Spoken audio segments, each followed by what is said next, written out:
deputatsınız. Bu bizdə qanunvericiliklə deputat deyirik. Bəzən onu elə yazırlar, şifahi də adamların dilinə düşüb millət vəkili deyilir. Amma Türkiyədə millət vəkilidir, bizdə deputat. Bilmirəm, bu sadəcə üzdən olan bir fərqdir. Elə bəlkə bu işin bunun mahiyyətindən başlayaq ki, millət vəkili olarsa bizim deputat, o cür daha doğrusu təsbit olunarsa qanunvericilikdə və o cür təqdim olunarsa, keyfiyyət dəyişikliyi olacaqdı mı? Əslində keyfiyyət dəyişikliyi adlı olmur. Çünki Milli Məclisin adı da əvvəllər Ali Sovet olub, sonra Milli Şura olub, sonra Milli Məclis olub. Konkret olaraq bu səlahiyyətlə və imkanla daha çox olur.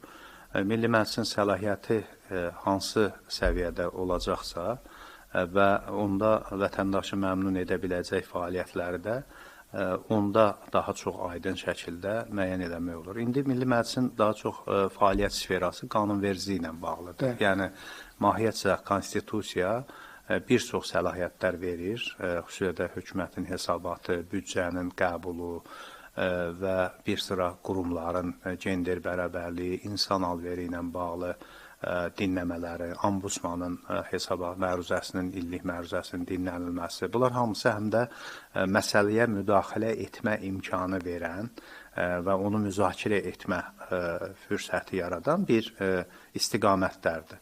Amma konkret olaraq icra səlahiyyəti Milli Məclisə aid deyil və hökumətə də təsir imkanları Milli Məclisin xeyli azdır. Çünki hər hansı bir şəkildə parlamentli respublika olmadığımıza görə, biz prezidentli respublika olduğumuza görə hökumətin formalaşmasına təsir göstərə bilmir. Ona görə də icra fəaliyyətinin hər hansı bir keyfiyyəti üzərində Milli Məclisin təsir imkanları elə də böyük deyil.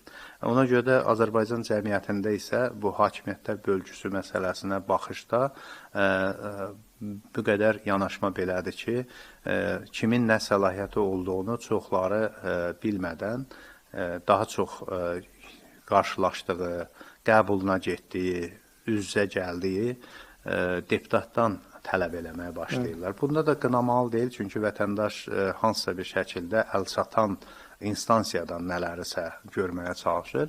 İndi bizdə nazirlərin qəbul mexanizmi var, komitə sədrlərinin rayonlarda ayda bu qəbullar artıq intensiv şəkildə davam eləyir. Amma bütövlükdə deputatlar daha çox vətəndaşla təması olan bir mövqeyə sahib olduğuna görə onlardan daha çox insanlar umurlar, dərdlərini deyirlər, hansısa problemin həllini onlara isnad edərək çözməyə çalışırlar.